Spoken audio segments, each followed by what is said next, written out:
The following is a production of CUTV Sports.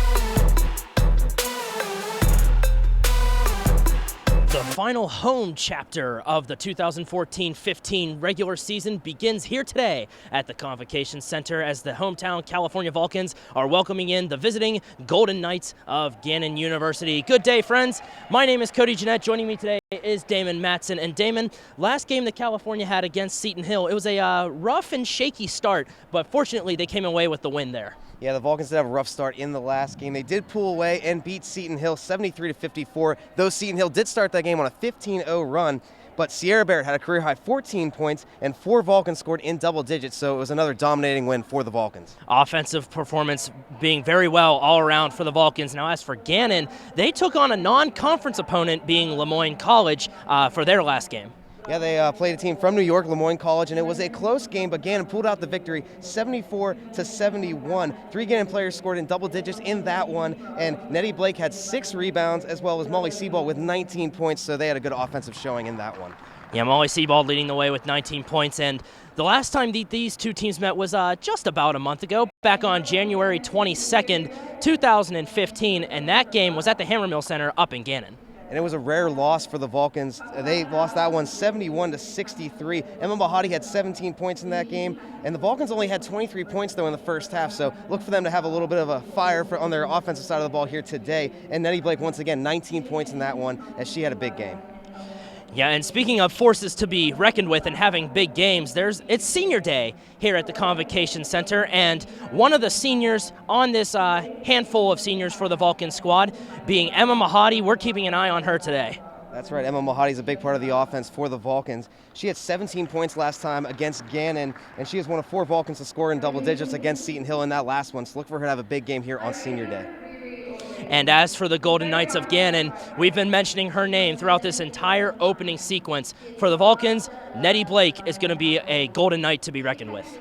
Yeah, Nettie Blake is a big part of the offense for Gannon. She had 19 points last time out against the Vulcans, and she is also 21 rebounds away from being the 3rd Gannon player to reach 1,000 career rebounds. She is chasing history today. Look for that here in today's game.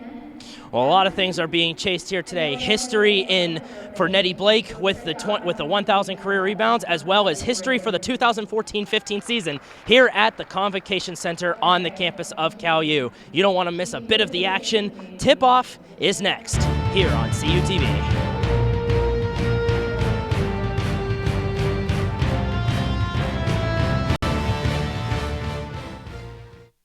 With 18 institutions, my conference is the largest league across all NCAA classifications. With nearly 7,000 student-athletes competing in 23 championships, my conference sponsors the most championships in Division II.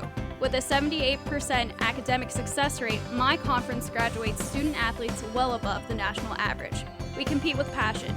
We take pride in our efforts in the arena and in the classroom. The Pennsylvania State Athletic Conference. Passion, pride, Pennsylvania. We have so much to celebrate in Division II, but we're especially proud of our commitment to make a wish. Division II student-athletes have led a 10-year initiative to raise funds and help grant wishes of children with life-threatening medical conditions. Nearly $3 million have been raised, and hundreds of children's wishes have been granted. We play hard, we work hard, and we support others in need. Why? It's simple. Because we care.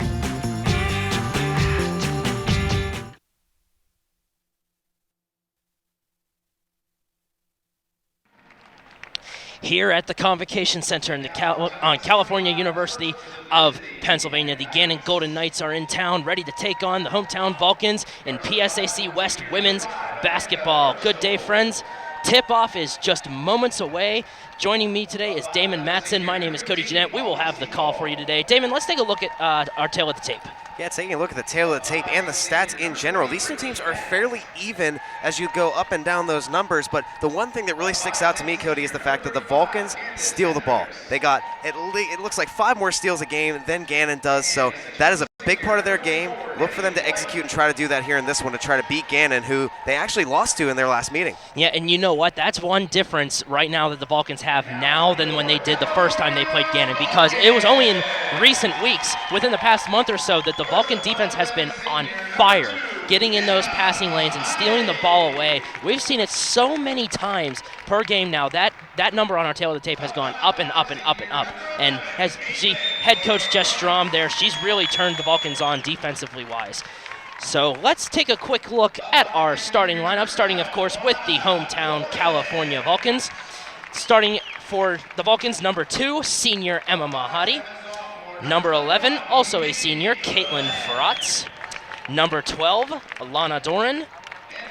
Number 21, Mickey Glenn. And the final senior on this Vulcan squad, number 22, Arena Kukol. Now starting for the visiting Golden Knights of Gannon University, number 5, Amanda Birchtold.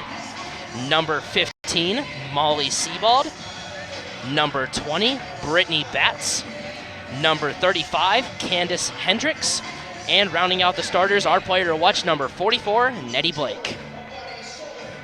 Nettie Blake, Damon, 21 rebounds away from 1,000 career rebounds, only becoming the 3rd player in Gannon's program history to do that.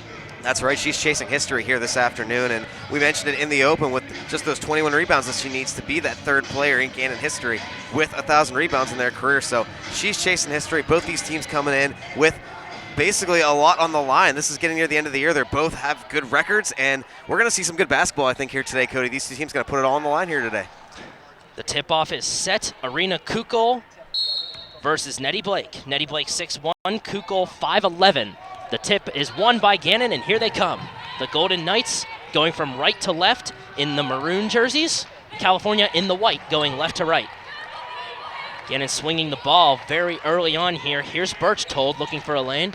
Birchtold finds Batts. Batts going far side, right in front of the California bench. Batts back to Birchtold, swinging into the corner for Sebald. Sebald with the jumper. Air ball, misses everything, but Blake with the rebound and second chance. 2-0 Gannon. And you can see right there the Vulcans playing that aggressive defense here. They come up the court quick. And now here's Fratz attacking the baseline. A jumper well short. Rebounded by Gannon, but it goes out of bounds. It's still Gannon's ball, though. And as I was saying there in that last possession, the Vulcans went up the court so quick there. They were playing that aggressive defense like they always usually do, playing man on man right there, just trying to get those steals and get that aggressive style right off the bat, but the Knights were able to get 2 points out of it.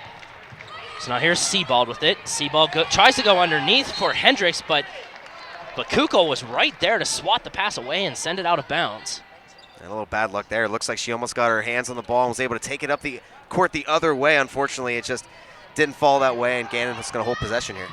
So now it's going to be inbounded by Sebald, retrieved by Birchtold. Birchtold down the far side. She finds Batts. Batts with the jumper. That's no good. Rebounded by Glenn. Here comes Mickey Glenn up the court. Stretch pass for Mahadi. Back to Fratz. Fratz kicks it back out to Kukol. She gives it to Glenn, and the Vulcans will reset. 18:53 left to go in the first half. Just underway. Gannon Golden Knights, leading 2-0. And there's a long 3 by Fratz. Giving the Vulcans the lead, 3-2.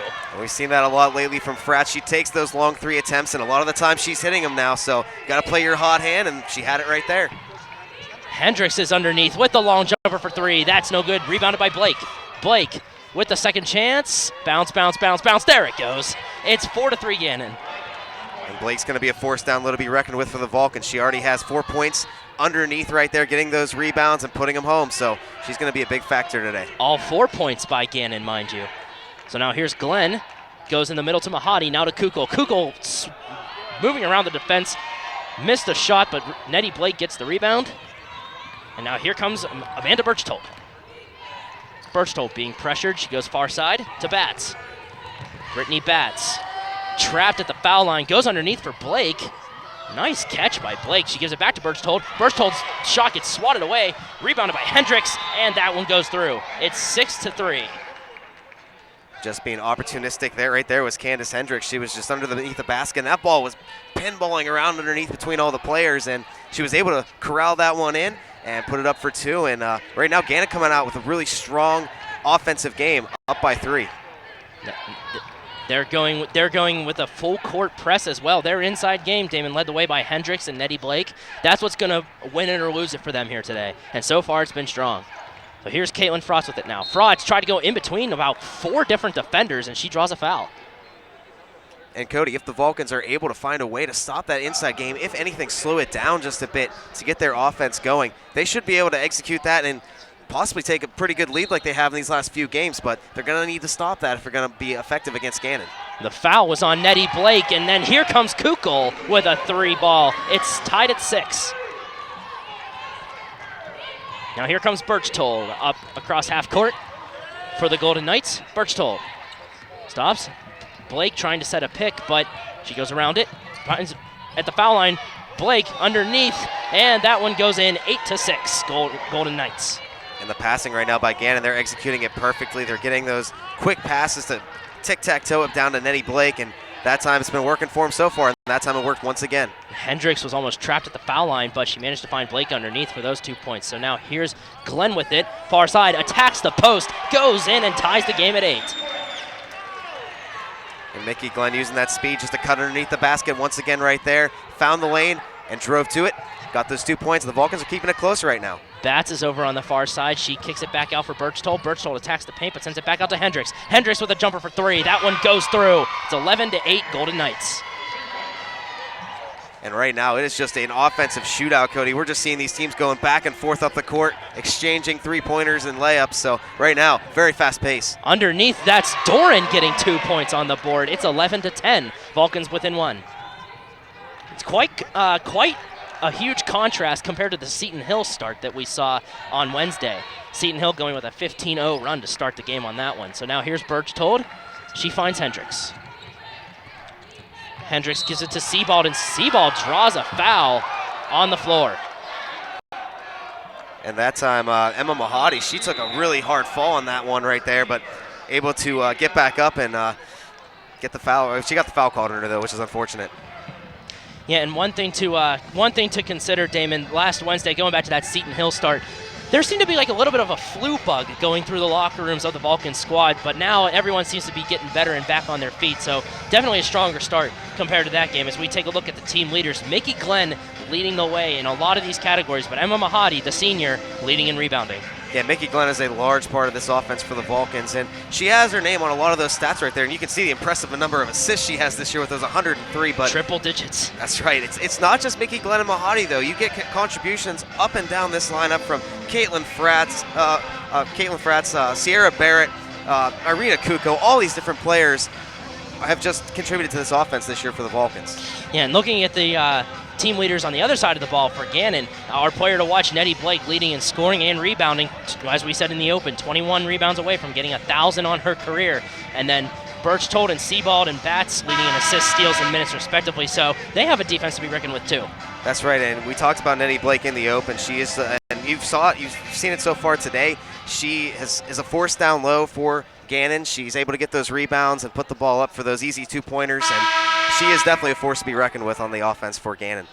So both teams right now have 1 foul on each side. Emma Mahadi with 1 personal and Nettie Blake with 1 personal. Gannon is inbounding from underneath their own basket. That pass got tipped away by Doran, but it's recovered by Birchtold. Birchtold right around half court, resetting the offense. Mickey Glenn right there, looking for some pressure. She finds Sebald. Sebald goes cross court back to Birchtold. Birchtold tried driving underneath. She finds Blake. Blake plows over Fratz, and she draws the foul.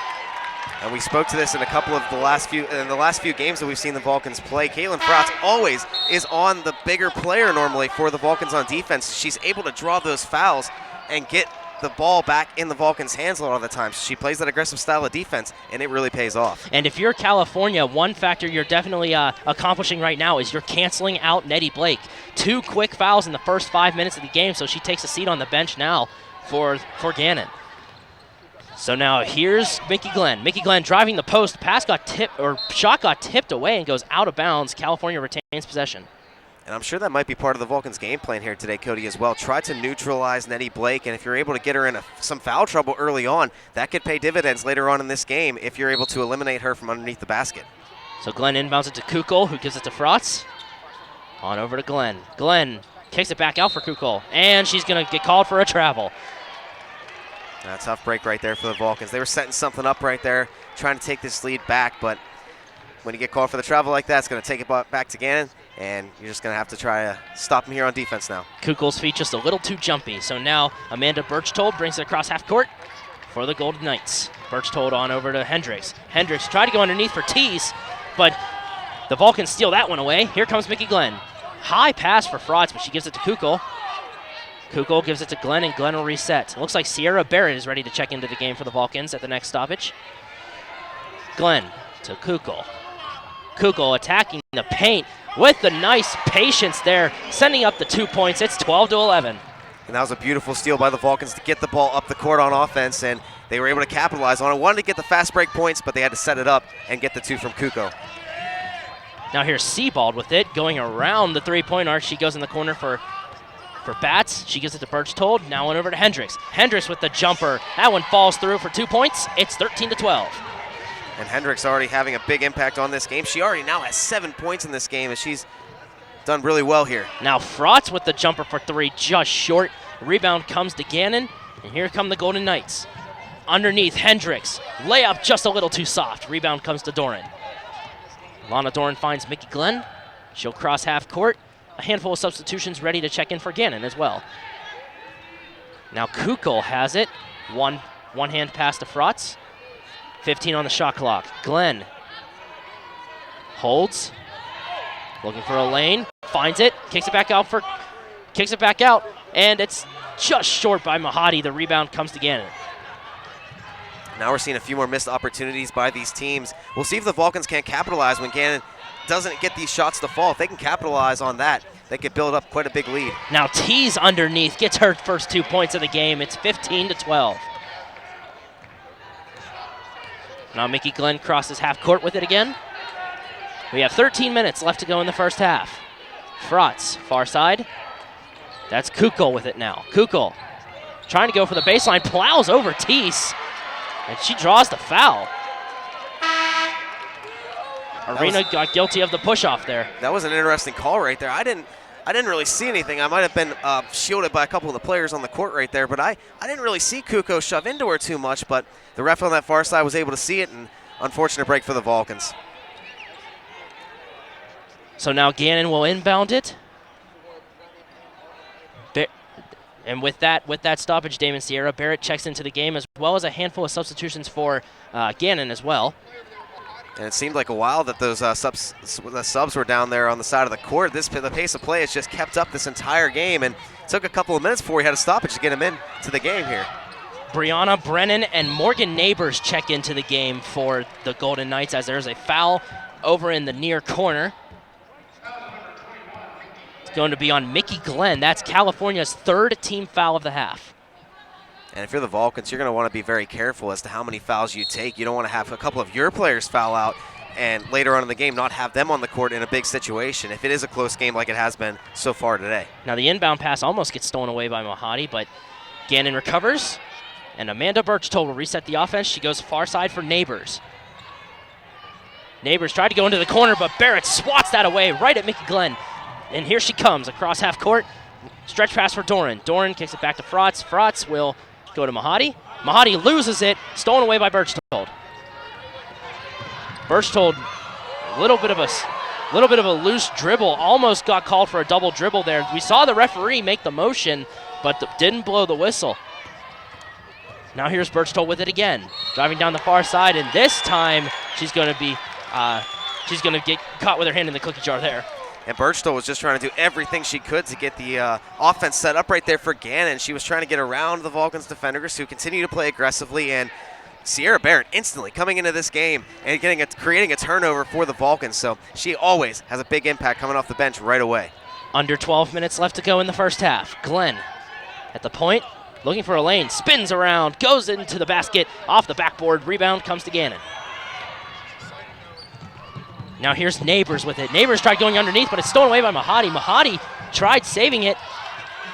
Now a free-for-all. Frotz had it. And now one of the Gannon players is going to be called for a push-off. It looks like Neighbors on that one. So the clock is stopped with 11 minutes and 38 seconds to go. Your score with that time remaining, Gannon 15, California 12. More for first half action next here on CUTV.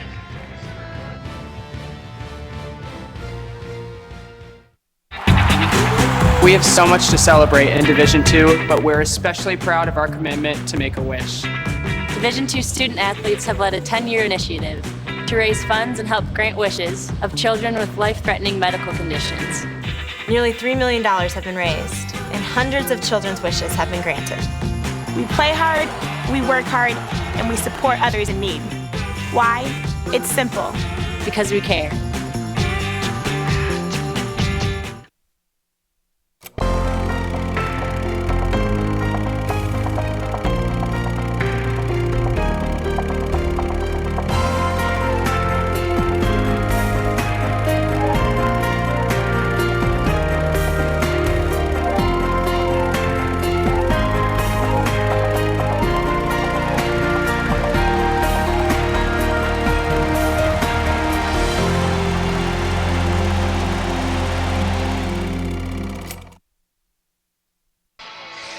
The Vulcans and the Golden Knights are both off to very good starts here in this game. Gannon with the upper hand, though, 15-12. Yeah, it's been intense back and forth action so far. Both teams exchanging baskets right now, and Gannon still does have the upper hand by 3, but right now we've seen a couple of missed opportunities by both teams, and it'll be interesting to see if the Vulcans are creating turnovers can capitalize on some of those opportunities that they're getting. Both teams right now have 3 team fouls on the half. 11:25 left to go, and Teese with that interception, she read Frotz like a book. Teese has it, and she's going to get called for a travel. Slid her feet just across the court, just enough to get the whistle. How about that? The errant pass right there by Frotz, but right there the opportunity goes right back into the Vulcans' hands as Teese gets called for the travel, and the Vulcans able to just pretty much erase that from their memories and take it right back up the court. Yeah, so California will get a retry here. Glenn has it on the far side. Looking for a lane. She pushes into Teese, but Teese goes down, nothing called. Now underneath, that's Barrett with the layup. It's 15-14. And we see Nettie Blake be the force underneath for Gannon, but Sierra Barrett is that force for Cal, and right there, getting 2 points for the Vulcans. Now this ball almost goes out of bounds, but it's recovered by Gannon and taken by California. And we saw the barricade just to our left over here, Cody, got shoved in a little bit as a couple players ran into it, so the action right here at our doorstep. We're down on court level as Doran goes for that layup. She draws a foul on the way in. And Doran just being aggressive to the basket. It seems though like that's the Vulcans' game plan in a way. They've hit a couple of threes, but for the most part, they're just trying to drive to the basket. And I think Gannon in some foul trouble in a way, just trying to be aggressive right there. The foul is called on McKenna Shives, who checks into the game for the Golden Knights. And now Doran makes her first free throw. It's 15 all. Doran on the season, 66% success from the charity stripe on the year. And we've seen Lana Doran over these last few games really step up in the offensive side of the ball. She's getting a lot more points, getting rewarded for her aggressiveness towards the basket, and she's getting the opportunities on the at the free throw stripe and with the layup attempts. Now the second shot goes just wide, and it's rebounded by Gannon, so here they come. Birchtold has it on the far side. She gives it to Shives. Back to Birchtold. 10 on the shot clock. Far side with it now. Trapped by Barrett and Mahadi. Good defense by the Vulcans. Frotz goes for it. Falls down. The shot missed everything, and it's rebounded by California anyway. 10 to go in the half. Doran near side. Kicks it back out for Glenn. Glenn will reset and give directions. Doran. Back to Mahadi. Mahadi with a long three, just short. Rebound comes to Shives. Now that last defensive sequence for the Vulcans, we'll see if they do it here, and it seems they're starting to shut down the middle right under the basket. They're trying to make sure that Nettie Blake does not get that ball. They're being very aggressive at the perimeter on defense so far. Shives with it, finds Birchtold. Birchtold goes underneath. Tries to go for that shot, but the foul on the way in is going to be called. Right now, both these teams getting into some foul trouble early on, as both have now 4 team fouls. So seems like both these teams got to be a little bit careful as to how many fouls they're taking here in this first half, because later on down the road that could affect who you got in the game, especially late in a late game situation. This one's called on Emma Mahadi. That's her second foul of the game so far. Mahadi still being held scoreless as we see a couple substitutions check into the game. Lanise Saunders checks into the game, and Jenny Teese will take a seat for the Golden Knights. And it looks like Irina Kuko also went back into the game here for the Vulcans, so see if she can't be a force on those longer shots for the Vulcans, try to make a couple of threes. Brianna Brennan makes 1 of 2 free throw attempts, and she checks out now for Candace Hendricks. So the score 16-15. Gannon still with the lead, 9:20 left to go in the half. Frotz has it far side. She goes in the middle for Barrett. Barrett finds a lane, attacks, layup up, just a little too strong. The rebound comes to the Vulcans, though. Looks like Kuko has it under there. They're gonna say she called a timeout. Okay, I thought she stepped out of bounds, but California wisely calls the timeout, so they'll be inbounding from underneath their own basket. And a very good call right there by the Vulcans, calling the timeout right there. As Kuko was underneath the basket with 3 defenders around her, she really couldn't do much, so smart call right there. Taking a look at the PSAC West standings, Damon, California, Indiana, Gannon, and Edinburgh have all clinched. They have all clinched PSAC playoff spots so far. If California wins today, they'll automatically get the first round bye. But if Gannon comes out on top, they'll need to get the victory at Slippery Rock and have Gannon lose in their next game. And that's where this game is so huge for both these teams. They are already locked into a playoff spot, but you do want to try to get that first round bye, especially if you're the Vulcans. You got that big win against IUP a couple of weeks ago, and that is where today you control your own fate. You win, you get that first round bye. Frotz has it over on the far side. Gives it to Glenn. Glenn over to Frotz. Back to Barrett. Barrett near side for Doran. Doran trying to go for a lane, but kicks it back out instead. Frotz has it. 10 on the shot clock. Frotz with a long jumper for 3, just to the right. The rebound comes to Kuko. She gives it over to Glenn. Glenn directing traffic to Kuko underneath. Kuko goes for a layup, draws a foul in the process. And another aggressive charge to the basket right there by Kuko. And on that first shot, Caitlin Fratz really had no choice. The shot clock was winding down. She had to take a shot. Thankfully, it was rebounded, and the Vulcans got a second opportunity. Irina Kuko, the senior out of Harrisonburg, Virginia. It's about a 59% success from the charity stripe on the season. Misses her first one, though. So the score remains 16-15 in favor of Gannon. If she makes this second one, the score will be tied up. Kuko, second shot up. Second shot bounces in and out. And Doran with the rebound gives the Vulcans the lead, 17-16. Even though she missed the 2 free throw attempts, that's got all erased as well, as Lana Doran went right underneath, got the rebound, and she was able to get those 2 points nonetheless. Now here's Amanda Birchtold with it. Birchtold far side for Molly Sebald. Sebald almost got trapped, but Saunders is underneath. Saunders with the layup, rebounded by Barrett. Sierra Barrett gives it to Mickey Glenn. Glenn resets, directs traffic, goes over far side for Doran. Doran to Barrett, now over to Doran. Far corner for Frotz. Or Glenn, I beg your pardon, excuse me. Glenn thought about attacking the paint, but kicks it underneath for Barrett, who takes a jumper just short. Rebound comes to Gannon. Seems the Vulcans are starting to get into a little bit of a groove right there. It was unfortunate that that shot didn't fall, as they're getting the turnovers on defense and they're capitalizing and putting it into points on the offensive side of the ball. If they can get into a groove like that, they can expand this lead to 5, maybe even 10 points. So now Hendricks' pass got tipped away and recovered by Kukel. She dishes it out for Barrett. Good job by Kukel there to not get called for a travel as she was going down. Now Frotz has it near side. Frotz thought about attacking, but pulls back instead. Now for Kukel, over to Glenn. Glenn. Far side, goes to Kukel. Kukel right at the foul line, almost lost it. Goes for a layup, but doesn't hit the rim. Rebound comes to Gannon. Amanda Birchtold leading the way. Birchtold finds Shives underneath. Shives down at the baseline, threw it to no man's land, but it's recovered by Saunders, who gets guilty of a travel.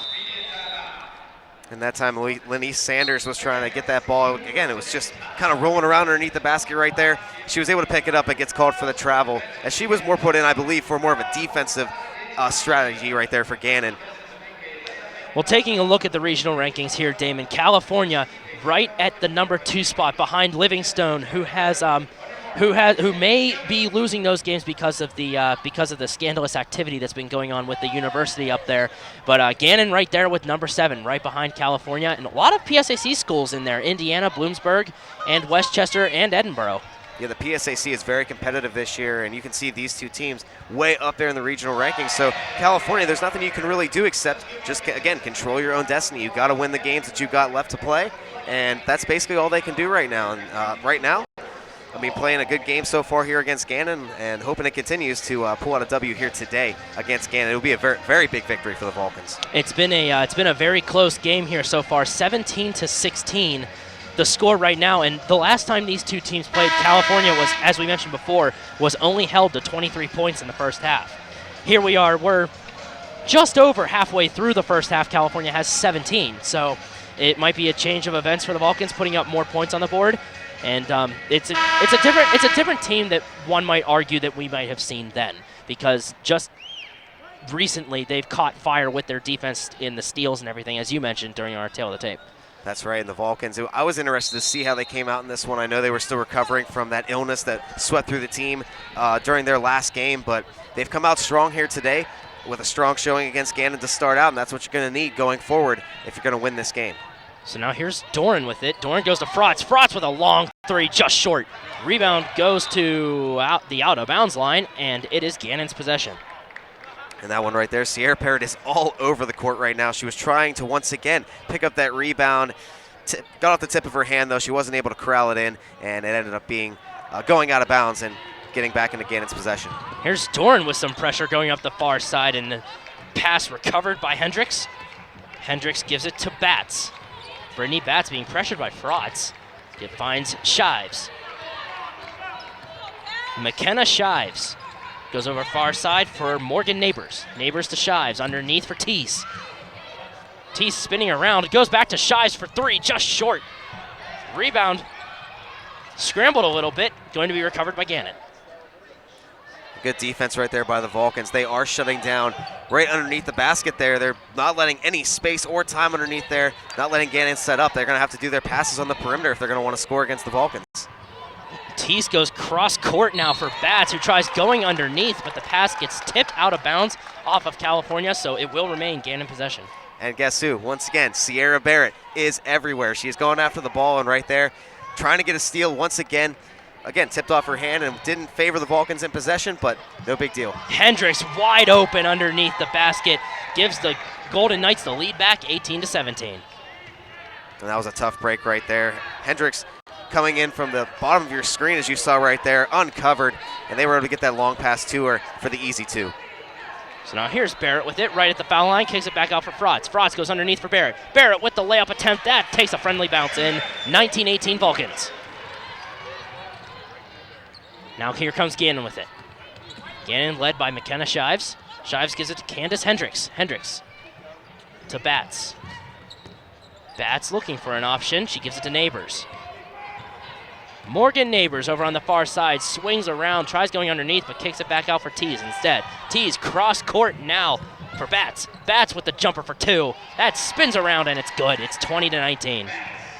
And these two teams just exchanging blows once again as it's been back and forth. A lot of lead changes so far in this 1-point differential with about a little less than 5 minutes to play in the first half. Now Kukul has it. She gives it to Glenn, over to Frotz. Near side, Frotz looking for an option. She finds Kukul, who takes a soft, long 2, but she gets her own rebound. Tries to go underneath, but there's no one there. Might have misjudged the distance where Barrett was. Now McKenna Shives has it. She tries to go underneath, but Barrett stole that one away. And Mickey Glenn ends up with it. Glenn, long pass for Kukul. And the Vulcans slow down here. Handful of substitutions ready to check into the game. 1 for California, 2 for Gannon. Frotz, near side. Finds Doran with a long 3, just to the right. Rebound comes to Teese. And a good steal on the last defensive sequence there for the Vulcans as their style of play has worked well. They've been able to kind of stop Gannon from getting a lot of those quick passes to work. So they keep that up, it might be effective here. Teese is going to draw a foul on the floor here with 3:57 left to go in the first half. A handful of substitutions coming into the game whenever we come back. Your score with 3:57 left, Gannon 20, California 19. The conclusion of the first half is next here on CUTV.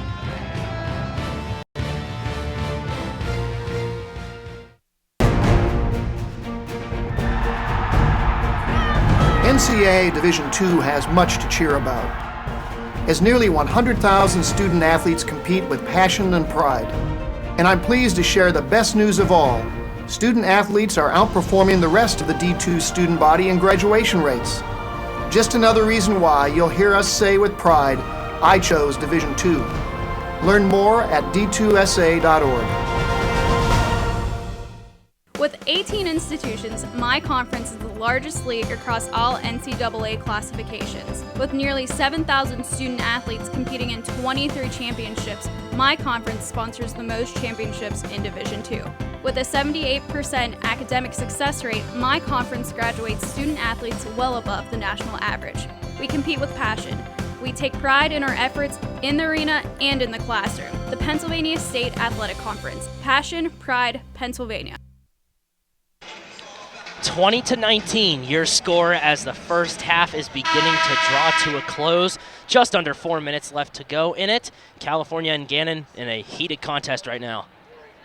Yeah, and Cody, the player we had to watch for the Vulcans today, Emma Mahadi, we haven't really heard her name called very much. She hasn't gotten on the score sheet yet, so that's something to watch as this game goes along. See if when she's on the court, if she's going to heat up and get a few points here for the Vulcans. Now here's a long jumper for Neighbors. That's no good. The rebound bounces out of bounds. It remains Gannon's possession.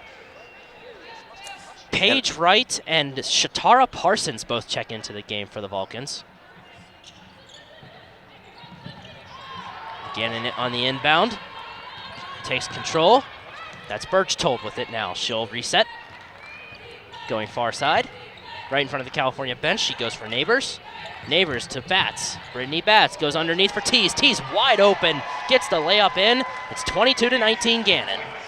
And the quick passes that Gannon's been using all game long kind of confused the Vulcans a little bit right there as they seemed a little bit lost as Teese was able to find the open space and was able to get that wide open pass and get that 2 points. So Doran kicks it back out for Mickey Glenn, and she'll reset. 10 on the shot clock. Glenn with the layup draws the foul on her way in. That was a beautiful move to the basket right there. She weaved her way through about 3 different Gannon defenders. Just missed getting the layup to fall, but still drew the foul, and she's going to have a chance now here to get a couple of points possibly for the Vulcans. The foul is on Brianna Brennan. That's her first personal of the game. Gannon's team's 6th of the half. California with 5. Glenn, first shot up, first shot good. 22-20. Mickey Glenn has been leading the way in terms of free throw shooting with 83% success from the charity stripe for the Vulcans on the year. Yeah, we always talk about it. Mickey Glenn is very effective from the free throw stripe this year, and she hopes to continue that here over the last couple of games. And we talk about it. She sinks the second one there. She normally only misses about 1 per game, so right there, getting the first 2. 22-21 now the score. Mickey Glenn with 4 points on the day now. Here's Birchtold. She finds Brianna Brennan. Brennan gives it to Neighbors. Neighbors on over to Batts. Batts drives down the right post, sends the jumper in and good. 24-21. Now here come the Vulcans very quickly up the court. Glenn will reset. Goes far side for Paige Wright. Wright goes to Glenn. Glenn back to Wright. Wright with a long jumper for 3. That one's good. Sniped by Wright. It's 24-all. That was a very long 3-point shot right there by Wright. As she took that thing, I would say, a couple of feet back from the 3-point line. She's able to get to fall, and just like that, the Vulcans have tied this thing back up. Sierra Barrett got called for a foul after the basket was made. So that's California's 6th team foul of the half. So both teams with 6 now. Here's Birchtold with it. Birchtold goes underneath for Batts. Batts from the corner sends that 3-pointer in and good. It's 27-24. And just like that, Gannon has an answer right back, as right now Brittany Batts is really heating up, getting quite a few points over this last couple of minutes for Gannon. So she's going to have to be a player the Vulcans are going to have to keep an eye on as we go forward. We've reached 2 minutes left in the first half, just as the whistle blows, as Glenn drove down the left post, going for a layup. And it looks like Glenn right there giving some instructions to Paige Wright. I'm not quite sure what happened, if they were trying to set up a play or something different happened right there, but Mickey Glenn just did what she could on that play, drove towards the basket and drew the foul once again. Morgan Neighbors with the foul there. That's her second of the game. That's the 7th team foul by Gannon, so it sends California into the bonus. First shot up, first shot good for Mickey Glenn. We're seeing Neighbors check out of the game. It looks like Molly Sebald's the one that checked back in there for Gannon. Glenn, second shot up, second shot good. Glenn perfect, 4 for 4 so far from the free throw line. And that's big for the Vulcans right now. You get those free throw opportunities. They're drawing a lot of fouls. Got to be able to sink the shots, and right now they're doing a very good job at that to keep this game close. So here's Batts. She almost dropped it, but she gives it to Birchtold. Birchtold on far side. 100 seconds left in the half. That pass got swatted away by Barrett, and here comes Mickey Glenn. Glenn, long stretch pass for Wright. Wright with the long jumper, might have gotten tipped, but Barrett with the recovery, and it gives the Vulcans the lead, 28-27. Unbelievable play right there by Sierra Barrett. What a block she had on the defensive side of the ball, and then the shot was taken by Paige Wright, and she once again comes out of nowhere, gets the rebound, and is able to put up the 2 points. She basically coast to coast in that play. Great basketball. So here's Birchtold with it. She finds Batts. Batts being pressured by Doran. That pass got stolen away by Doran. There's going to be a foul called as Doran ran all the way back, but that shot's not going to count. And that is unfortunate for the Vulcans right there. Lana Doran put on a beautiful move to get to that, to just go to the basket, but she didn't realize that the foul was called. Heck, I didn't even realize it. And it looks like it's called on Cal, and I really don't even know what the foul was, to be honest with you, Cody. The foul was called on Sierra Barrett. That's her second of the game. It's going to be a one-on-one now for the Golden Knights. Teese will go to the free throw line. Either way, it looked like it was a very late whistle that was blown. Teese with the shot up, and it rolls right out. Recovered by Glenn. Here come the Vulcans. Glenn keeps it for herself, draws the foul on the way in with 1 minute left to go in the half. Well, the Vulcans caught a break right there. The foul was called, and missed free throw opportunity right there for Teese. So caught a break, and now Mickey Glenn, who's already 4 for 4 from the line, getting another opportunity at a couple of free throw shots to extend this lead a little bit here for the Vulcans. And that foul was called on Molly Sebald. That's her first foul of the game. Gannon's team 8th of the half. Glenn, first shot up, first shot good. 5 for 5 from the charity stripe today so far. 29-27 in favor of California. And Mickey Glenn does jump into the scoring lead for the Vulcans with 7, actually just behind Candace Hendricks, who has 9 for Gannon, leading all scorers. Second shot up, second shot good. 6 for 6. Makes it 30-27 in favor of California. Now here comes Birchtold. Birchtold goes far side to Sebald. Sebald goes underneath for Brennan.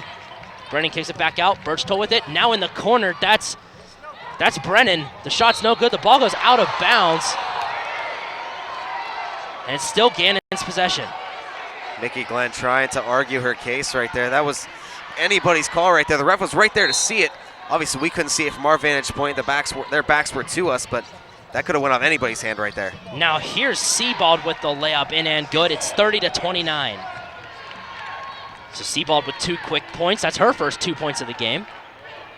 And Glenn will bring it up court. There's about a 9-second difference, or 11-second difference, I beg your pardon, between game clock and shot clock right now. Frotz takes it back off for Glenn. Glenn attacks the paint, sends it up, doesn't hit anything. Rebound comes to Gannon. Shot clock is off. Foul is called.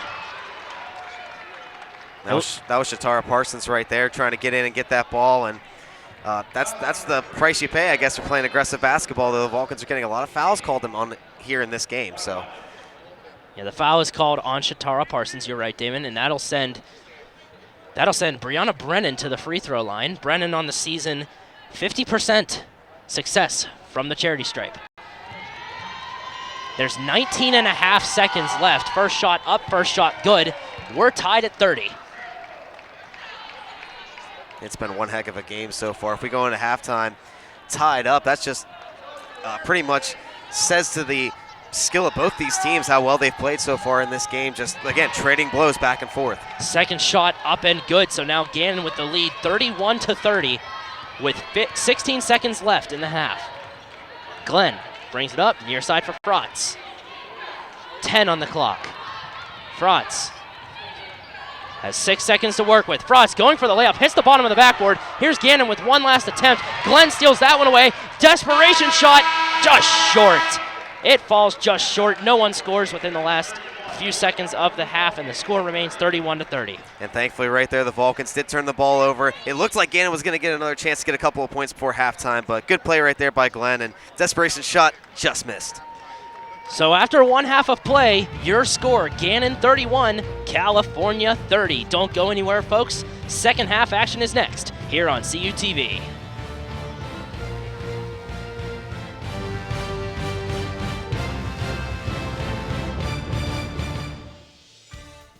With 18 institutions, my conference is the largest league across all NCAA classifications. With nearly 7,000 student athletes competing in 23 championships, my conference sponsors the most championships in Division II. With a 78% academic success rate, my conference graduates student athletes well above the national average. We compete with passion. We take pride in our efforts in the arena and in the classroom. The Pennsylvania State Athletic Conference. Passion, pride, Pennsylvania. We have so much to celebrate in Division II, but we're especially proud of our commitment to make a wish. Division II student athletes have led a 10-year initiative to raise funds and help grant wishes of children with life-threatening medical conditions. Nearly $3 million have been raised, and hundreds of children's wishes have been granted. We play hard, we work hard, and we support others in need. Why? It's simple. Because we care.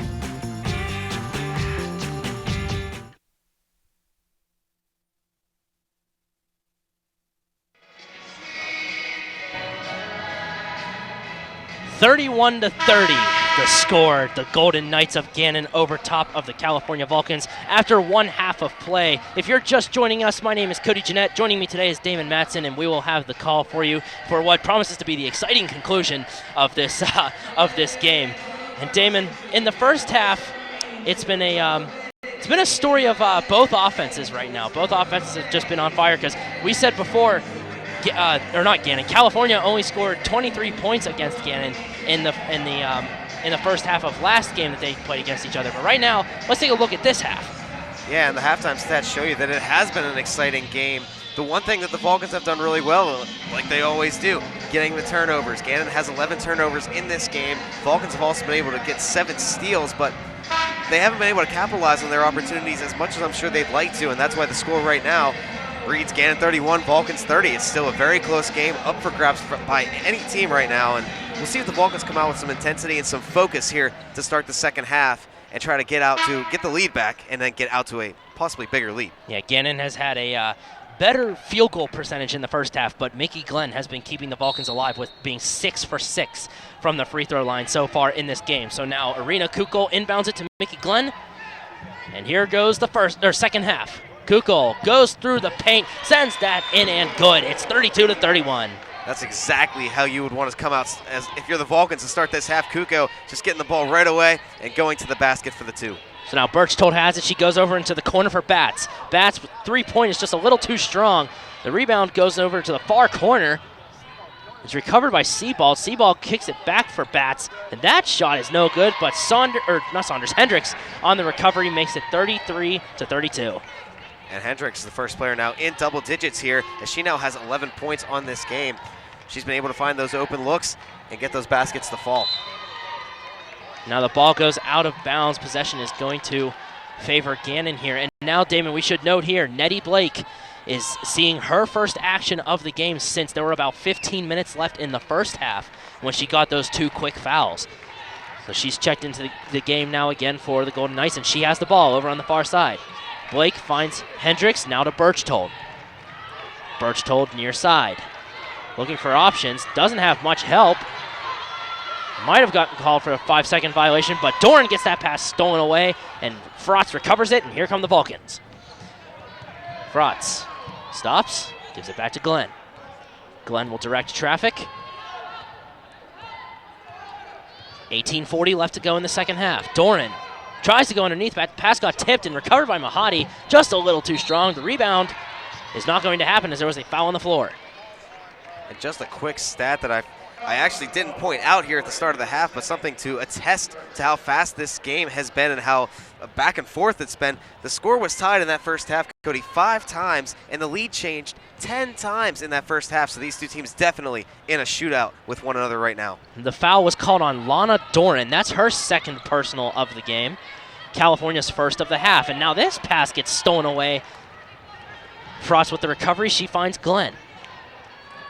Mickey Glenn resets the offense, goes over far side for Frotz. Dribbling it back out, but cuts back in, gives it to Mahadi. Mahadi spinning around, but pivots and goes back through another spin. Gives it to Frotz. 6 on the shot clock, now 5. Frotz got that shot swatted away, recovered by Gannon.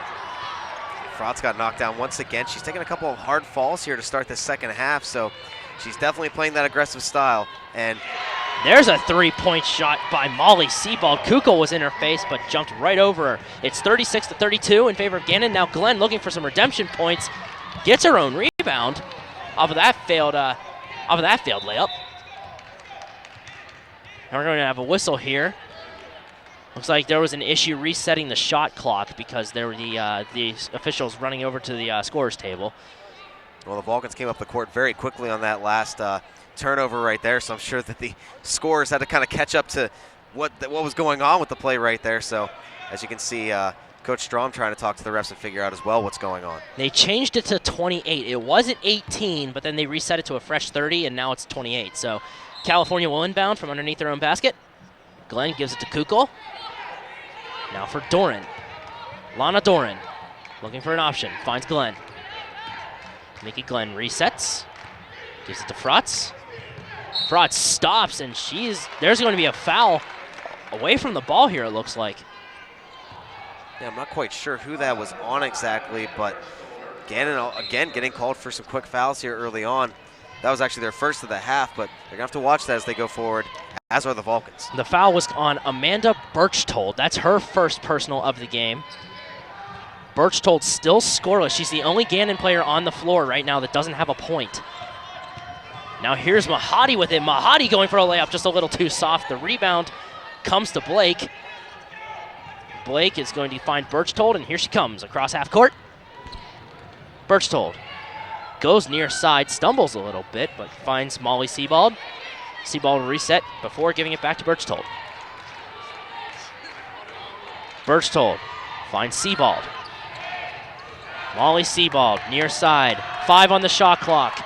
Batts has it now. Batts lost it. Now recovered by Kukul. Kukul with a long pass for Frotz. Here she comes, one person to beat, and she does. Layup in, it's 36-34. That was solid defense right there by Irina Kukul. She was right in the face right there of the Gannon. I wasn't sure exactly what player that was for Gannon right there, but she was right there in her face, got the ball, swatted it down, and got it to the Vulcans. Birchtold has it again. Now Brittany Batts with it. Over on the far side, Batts finds Hendricks. Hendricks' long shot is no good. The rebound comes to Kukul. She forces a jump ball. Possession arrow favors Gannon, though. And there she is once again, Kukul just playing very aggressively. She jumped all over that ball and was able to try to get it, but unfortunately jump ball favors Gannon. Yeah, the jump ball will favor Gannon, and upon the inbound, the possession arrow will switch. As we've reached our first pause due to media with 15:58 left to go in the second half. Damon, let's take a look at the stat rankings for both of these teams. Yeah, you can take a look at the stat ranking. You can see the Vulcans are definitely up there as far as it goes in the PSAC in scoring, with the scoring, defense, scoring margin, all those stats, as you can see, pretty high up there. Gannon right around the middle of the pack, but they still have come out effectively with their offense here today, and that's how they're able to hold on to that 2-point lead.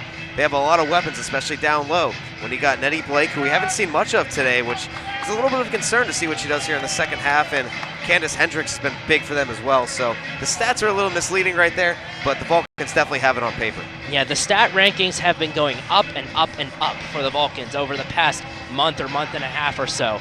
It's been ever since we started seeing their defense really catch on and getting all those steals, you've been seeing a lot more offensive opportunities, which can lead to more scoring, which can lead to bigger scoring margins. It only makes sense whenever you see those stats go up, whenever your defense turns it up. So that's what the story of the stat rankings has been. But Gannon has really been giving them a run for their money, even though on paper it might say they're middle of the road.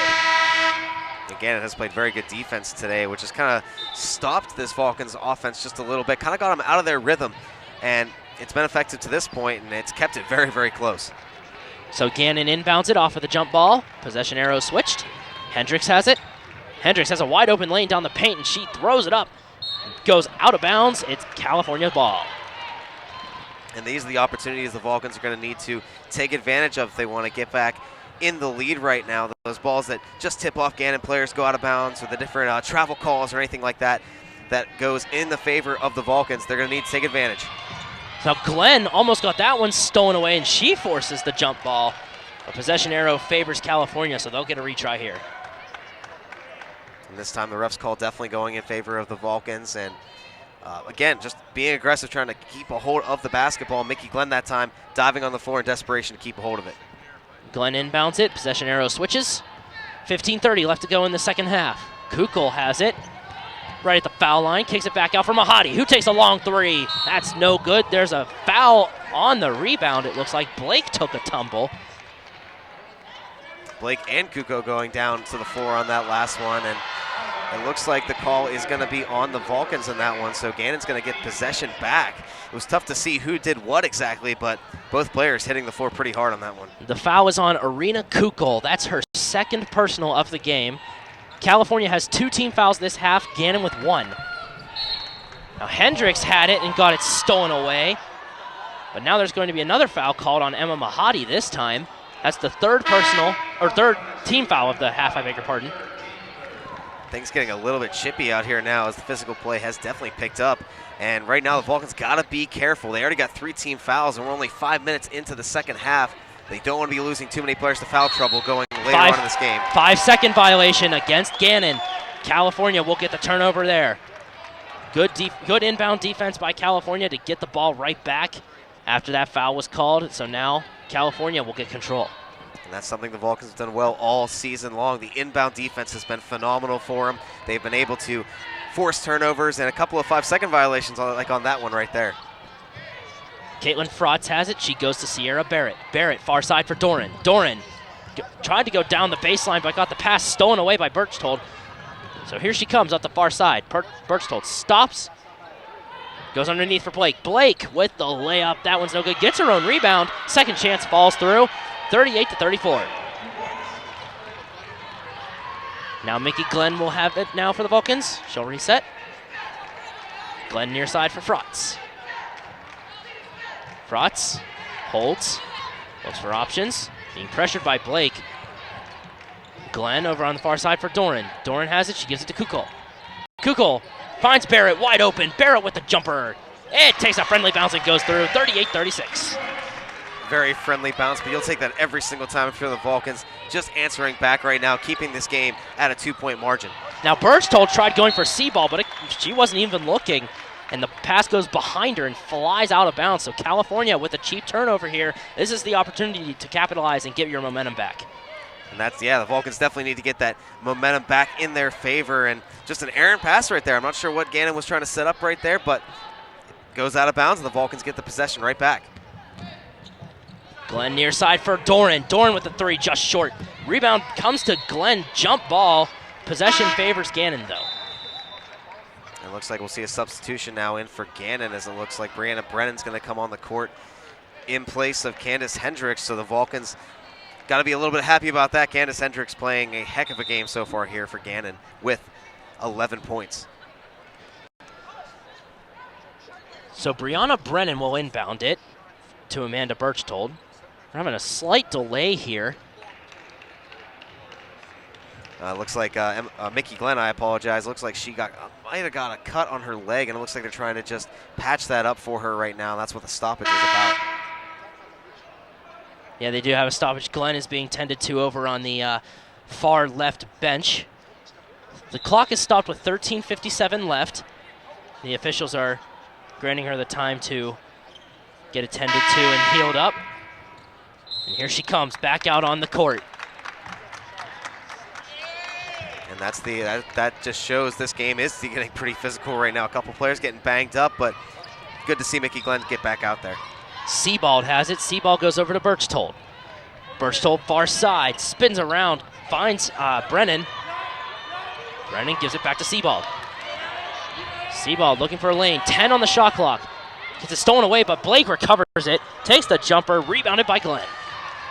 Glenn, long stretch pass for Frauds. Here she comes. Frauds with a nice fake move, and the shot is not going to count. There was a foul beforehand. And that was some high-intensity defense on the other end of the court there for the Vulcans. They were just right up in the faces of Gannon, and they were able to create that turnover, or well, not turnover, get the rebound, and go right back up the court, and drew the foul on that one, too. The foul was called against Brittany Batts of Gannon, so California inbounds it. Frauds has it again. Takes the jumper off the side of the rim, and there's another foul. She's going to the free throw line. And that's what Caitlin Frotz does best. If she doesn't have an open shot, she is just going to go to the basket and try to draw that foul. Most of the time, she does get it. And that time, once again, she gets it right there. And she's going to be able to get 2 shots right here to try to tie this thing up. Caitlin Frotz on the year, 76% success rate from the charity stripe. First shot falls through. It's 38-37. Frotz, one of the handful of seniors on this Vulcan squad out of Accident, Maryland. Frotz, second shot up, second shot, nothing but net. We're tied at 38. Now here comes Gannon, led by Amanda Birchtold, far side. Birchtold looking for a lane, comes near side. She finds Batts. Batts with the jumper, that one sinks. It's 40-38. Now here's Dorn with it after a long stretch pass, but kicks it back out for Kukul and then Glenn. Glenn to Frotz, near side. Frotz tried pushing away Birchtold, but she finds Kukul, who takes a jumper off the front of the rim, no good. And they're going to call a foul here on Arena Kukul. And a quick transition up the court right there for the Vulcans. They had to slow it down as they didn't have the open lane to get those easy points right there. And a tough call with Irina Kukul getting the foul called on her, but I just got to get back and try to get back to that defense they had last time. So now Brittany Batts has it going up the far side. Batts gives it to Birchtold. Birchtold very quick on her feet here as she finds Batts again, who takes a jumper off the front of the rim, no good. The rebound comes to Brennan. Brennan recovered by Sebald, and that pass got swatted away, out of bounds. And that was all ball right there by Sierra Bear. She went right in there to try to make sure that shot did not go, and she was able to effectively block that shot, but unfortunately went out of bounds. So Gannon will inbound from underneath their own basket. The inbound comes in to Brennan. She gets her own rebound. Second chance up, off the front. The rebound comes to nobody, but there's a whistle blown, and it will be California's ball. And right now, the Vulcans definitely do not have the size advantage. Gannon has a little bit of that size out there on the court right now with Brianna Brennan, as she's a rebounding force underneath the basket, but the Vulcans defending it really well and are able to get possession back. Glenn gives it to Kukul. Kukul with the jumper. Off the side of the rim, no good. The rebound comes to Gannon, and then California, I beg your pardon, calls the timeout here. And it looks like the Vulcans just trying to reset a little bit right there as they're trying to get something together here as they've trailed by a couple of points so far in this half, but they haven't been able to regain the lead so far. They've tied it up a few times, but right now they're just not able to get the lead. Try to effectively get that back together. Well, Damon, if you're a fan of CUTV, or if you know anybody that wants to check out CUTV's work, it's very easy. You don't have to be within the broadcast radius of the station itself. You can just go online onto YouTube. Go to youtube.com/CUTV Sports 1, and you'll see highlight packages as well as full game shoots get uploaded onto that channel. You'll see this game up there within the next couple of days, and you can take a look back at our past games and our past shoots that we've done with match play and studio shoots like that. And there's also a news center channel with CUTV.com or youtube.com/CUTV News Center, and you can like us on Facebook and let us know how we're doing. Go to California University Television on Facebook. It's a great way for the alumni, current students, as well as the fans to stay connected. That's right, always a couple of good ways to stay connected with everything we're doing here at CUTV on the sports side, as well on the news side of things. So definitely give us a like on Facebook. Check us out on YouTube. I know my family likes to see some of the shoots since I do live a few hours away. Yeah, quite out of the reach of the broadcast radius, if I'm short. Yep, that's right. Yep.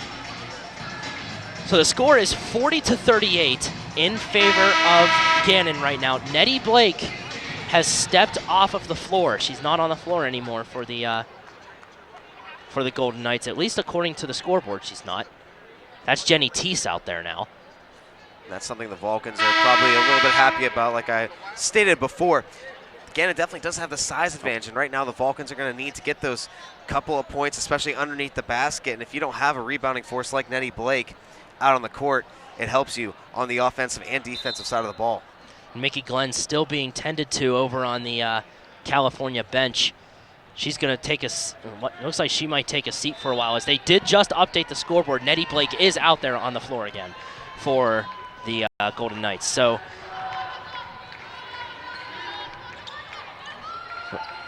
now Gannon has it. That's Sebald with it.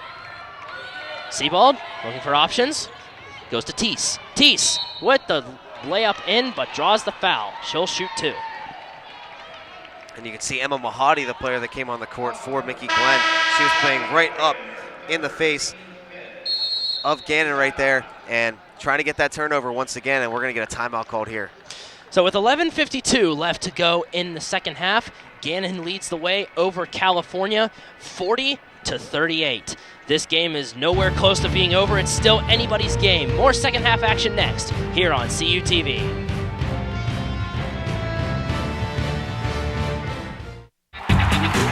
We have so much to celebrate in Division II, but we're especially proud of our commitment to make a wish. Division II student athletes have led a 10-year initiative to raise funds and help grant wishes of children with life-threatening medical conditions. Nearly $3 million have been raised, and hundreds of children's wishes have been granted. We play hard, we work hard, and we support others in need. Why? It's simple. Because we care.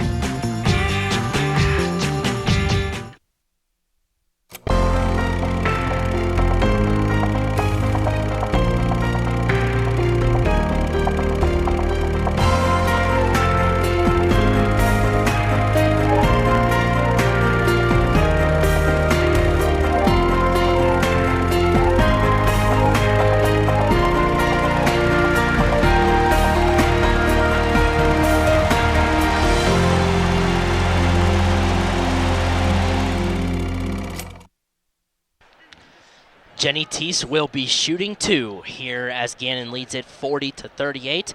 After the foul was called against California, Teese on the season, a 68% success rate from the charity stripe. First shot is up and good.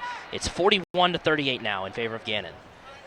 And as this game goes along, especially with the way these teams have been playing, they've been getting a lot of fouls called on both sides. These free throws are going to become very important as we go on through this game, because this game has stayed pretty much within 4 to 2 point difference as far as the lead has gone for both teams. So it's 42-38 now after the free throws have been made, and now Mickey Glenn gets that one in and gets those 2 points right back, 42-40. Coming right off the bench from those repairs, she comes in, has an impact right away with the easy 2 points. Now here's Teese with it, near side for Batts. Brittany Batts almost got it stolen away, and she actually does get it stolen away. Long stretch pass for Frotz. Frotz can't control it. Actually, she does, believe it or not. Miraculously, Frotz got it stolen away, draws a foul. And that was a long stretch pass. I didn't know if Frotz was going to be able to get to that pass as it was sailing over her head right there, but she used her speed, got to the ball, and then tried to create something, and by doing so, drew the foul right there. So the foul is called on Nettie Blake. That's her 3rd personal, and she takes a seat. So we see a substitution come in. It looks like Brennan checks back in for her. So now Glenn has it on the far side for the Vulcans. Mickey Glenn looking for an option. Takes it back out for Frotz. Frotz almost lost it, but controls it. Goes far side for Doran. Doran underneath now for Barrett. Barrett off the side of the backboard, draws a foul. A good aggressive play right there by Barrett. It's still anybody's game at this point, and these foul shots are going to definitely play a big factor as we go forward. And the foul was called on Brianna Brennan, so that is her second personal foul of the game. That's Gannon's 5th team foul of the half. California has 5. Gannon with 3 very quick fouls here. Barrett, first shot up, just short. Barrett on the season, 58% success from the charity stripe. And Cody, it did seem like those 3 fouls for Gannon just came out of nowhere in consecutive order right off the bat. So it seemed like California was definitely getting quite a few more fouls called on them early in this half, but now Gannon caught right back up. So both teams already getting into a little bit of foul trouble. Second shot is up and good. It's 42-41 now. California within 1. Amanda Birchtold has it. Far side now for Brittany Batts. Batts goes to Brennan. Brennan back to Birchtold. Underneath for Teese. Teese with the layup in and good. 44-41. There's that good quick passing by Gannon once again, getting around the perimeter as fast as you possibly can and find the open player. And right there, that was Teese underneath the basket for the easy 2. Frotz has it. She gets to Glenn. Glenn in the corner. This game is tied. We are tied at 44 with the 3-point shot by Glenn. And Mickey Glenn now with 13 points on the game. She's been good with free throws. That 3 was fantastic, ties this thing up. Batts has it near side now. Brittany Batts gives it to Amanda Birchtold. 10:15 left to go in the second half. Birchtold gives it to Batts. Now far side for Seabald. Back to Batts. Thought about attacking the middle, but Frotz is right there to greet her. Seabald has it. 5 on the shot clock, now 4. Seabald swinging around, throws it up off the side of the rim. The rebound comes to Gannon. Brennan lost control of it. Here comes Mickey Glenn. Frotz is open far side, but Glenn keeps it for herself. Draws the foul, but it doesn't go through. And great defense by the Vulcans right there. They were able to get the ball right back, and Mickey Glenn coming hard up the court. Didn't get the shot to fall on that one. Unlucky bounce right there, but she still gets the chance to do a few more free throw shots. Mickey Glenn will go to the charity stripe. She's so far perfect on the day. 9:49 left to go in the half. Glenn, first shot up. First shot off the side of the rim. Still tied at 44. We're seeing a handful of substitutions come into the game for Gannon. A complete line change, if you will, for you hockey fans out there. Nettie Blake checks into the game, and McKenna Shives, among others. Pretty much a wholesale change right there for Gannon as they threw 4 new players back on the court. And Mickey Glenn, the rare miss right there on her free throw attempt. We'll see if she can't get this second one to fall. I think the only one that stayed on the court was Molly Seabald. As that second shot goes through, California with the lead, 45-44. Now here's Shives with it coming up. Being pressured by Doran. Shives directing traffic along with the pressure. That's Hendricks with it now. Hendricks finds Neighbors. Morgan Neighbors goes to Hendricks with the long 3. That one's good. It's 48-45. 47-45, I beg your pardon, actually. That was only 2 points. That was 3. They were losing. Gee, I'm sorry, my mind is backwards right now as this shot gets rebounded, scrambled. And now Gannon has control of it. She plows over Frotz and drawing the foul.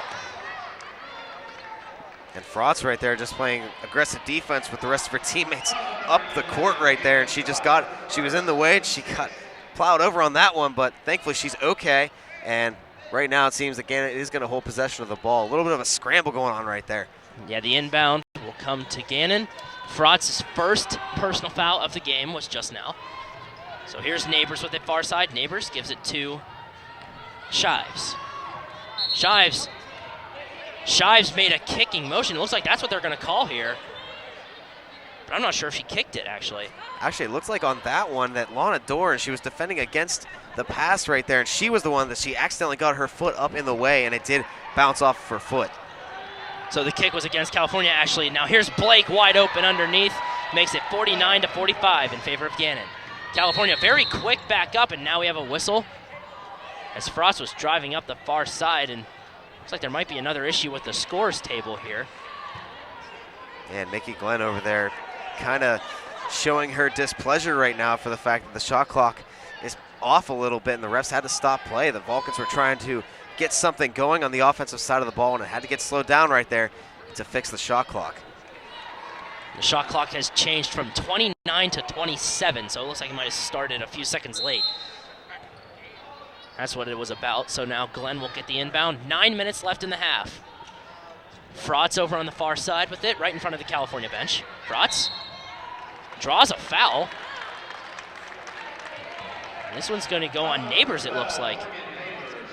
Right now, Gannon definitely playing very aggressively against Caitlin Frotz in this game. They've played her, she's drawn a lot of fouls, and she's been able to capitalize on those opportunities, though still has 7 points in this game, trying to get the Vulcans back into this. This will send California into the bonus. That was the 7th team foul by Gannon in the half. Barrett goes for the rebound, but it falls out of bounds.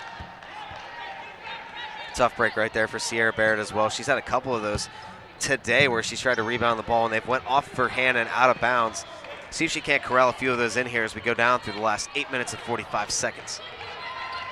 So now Shives gets that pass blocked away. Here comes Emma Mahadi. She finds Mickey Glenn. Glenn fakes it, and the layup's no good. She gets her own rebound. Throw that one up. That one's no good. The rebound comes to Gannon.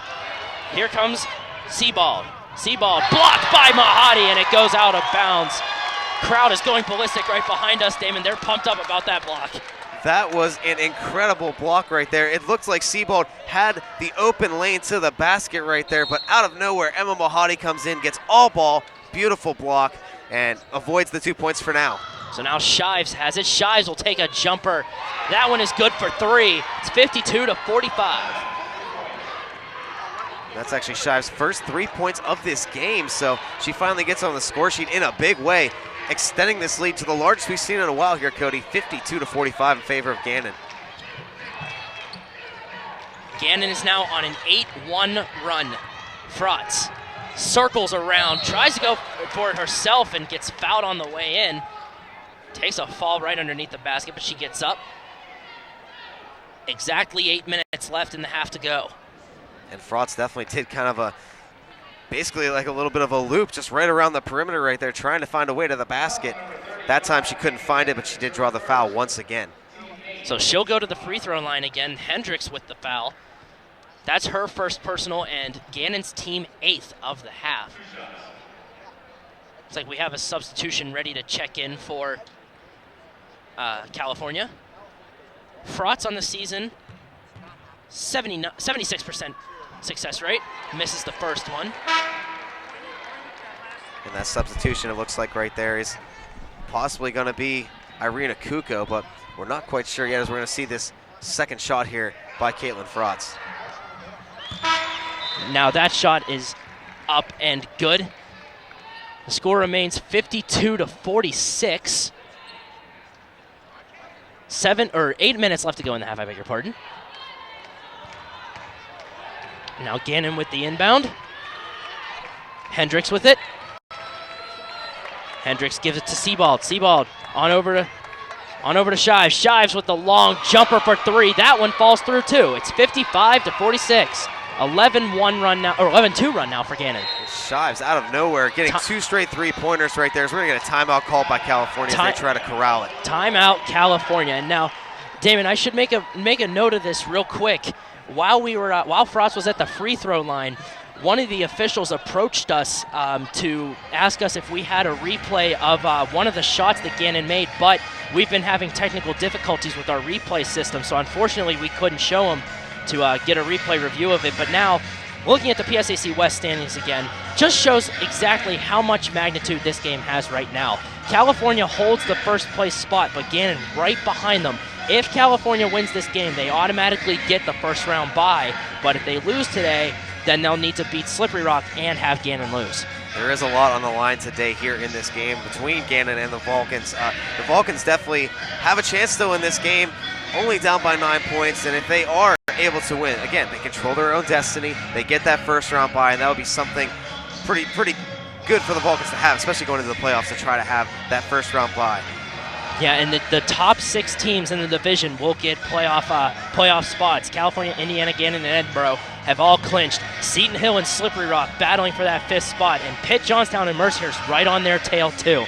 It literally, those last 4 teams, a game or 2 is separating them. It can be anybody's game right now.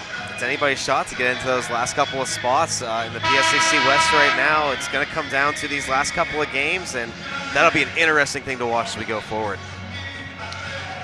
So Gannon now leads it 55-46 after an 11-2 run that they are currently in the middle of. 7:41 left in the half.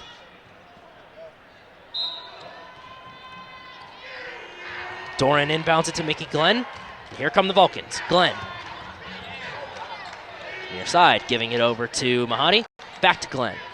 Glenn thought about it, but she kicks back instead. Glenn gives it to Kukul. Kukul attacks the paint, kicks it back out for Glenn. Glenn with the jumper for three off the front of the rim. Rebound comes to Blake. Blake is trapped. She looked like she might have traveled there, but nothing called. So now Shives has it, and she brings it up the court. Shives gives it over to Neighbors. Neighbors goes down low, but Doran steals that one away, and there's a foul called here.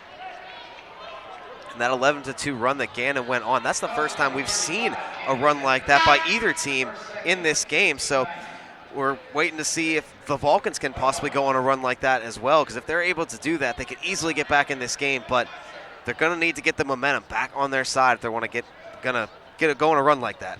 The foul was called on Candace Hendricks. That's her second personal of the game, and that's Gannon's team 9th. Doran, shot up, shot good. 55-47, California cutting into the deficit. Chip away any way you can right now. These free throw attempts are big for the Vulcans. Lana Doran, a 66% free throw shooter for the year. Second shot up, takes a friendly bounce and falls through. It's 55-48 in favor of Gannon. Doran with those 2 free throws cuts into the deficit. So now Batts will bring it up for the Golden Knights. Batts gives it to Shives. Shives, far side for Sebald. Sebald gives it to Shives. Shives over to Batts. Batts gives it to Sebald. Sebald falls down but gets back up. She's trapped again with a long shot clock violation, but rebounded by California anyway. Here comes Mahadi. Mahadi has it for the Vulcans. Almost got caught for a travel, but nothing called. Kukul has it. She gives it to Glenn. Glenn will reset the offense. Glenn gives it to Kukul beyond the three-point arc. Kukul takes a jumper for 3. Rolls out, no good. The rebound comes to Blake. Blake is trapped. And Blake calls the timeout here. That's Gannon's timeout of the half, and now we'll see a brief 30-second delay here.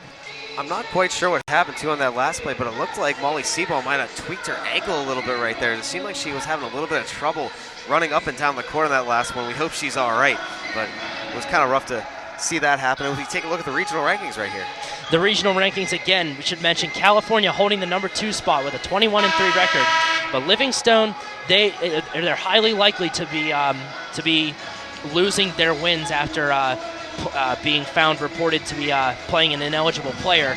So they might drop down in the standings, as we see Indiana right behind California and a lot of other PSAC West school and East schools in the regional ranking. It's a very tough conference to play in.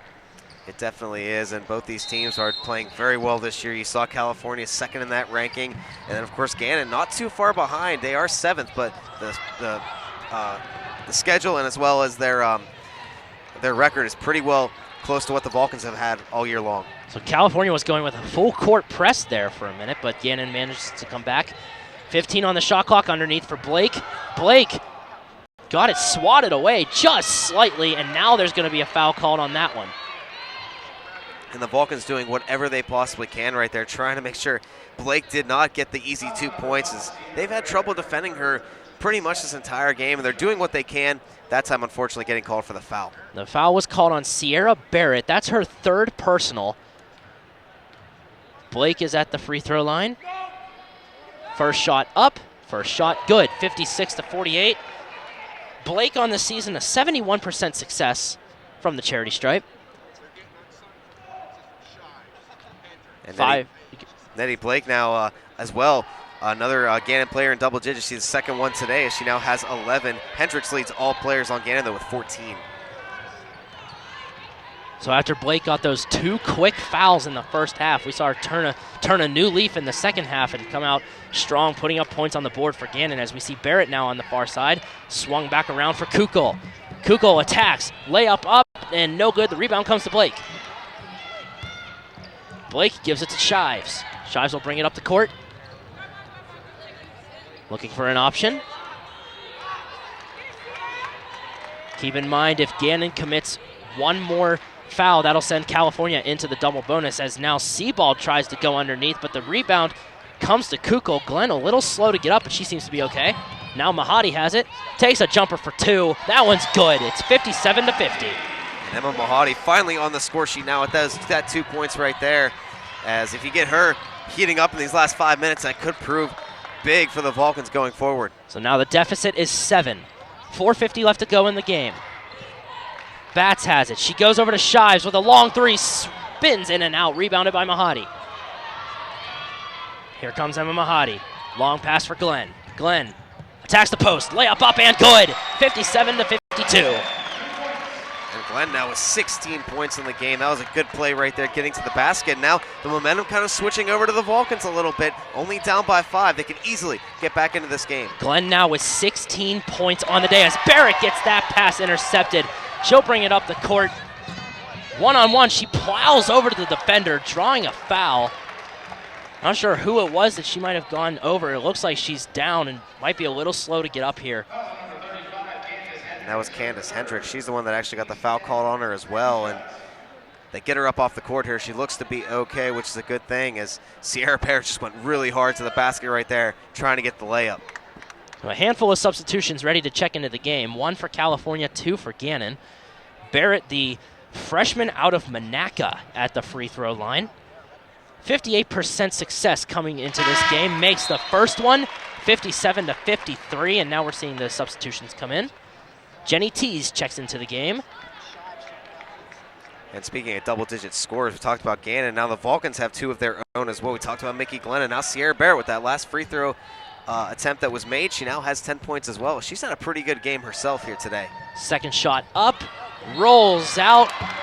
There's going to be a foul called on the rebound.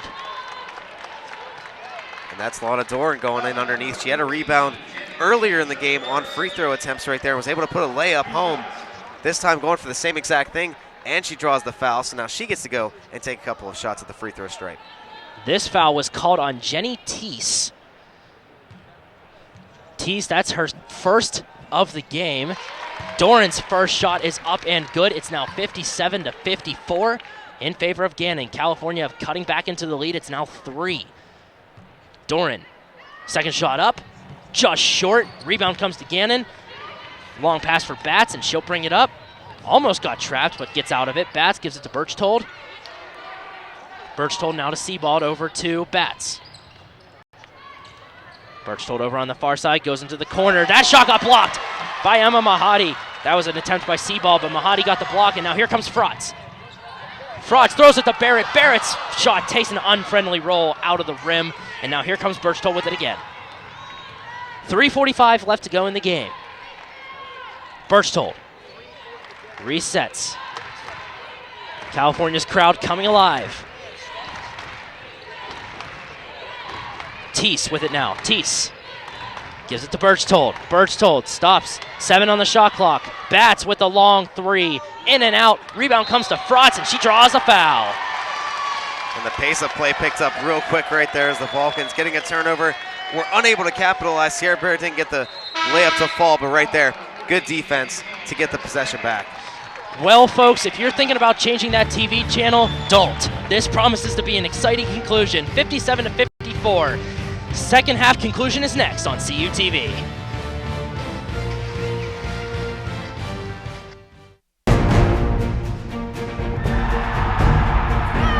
NCAA Division II has much to cheer about, as nearly 100,000 student athletes compete with passion and pride.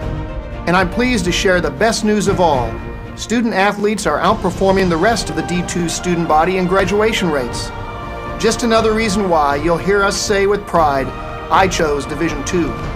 Learn more at d2sa.org. With 18 institutions, my conference is the largest league across all NCAA classifications. With nearly 7,000 student athletes competing in 23 championships, my conference sponsors the most championships in Division II. With a 78% academic success rate, my conference graduates student athletes well above the national average. We compete with passion. We take pride in our efforts in the arena and in the classroom. The Pennsylvania State Athletic Conference. Passion, pride, Pennsylvania.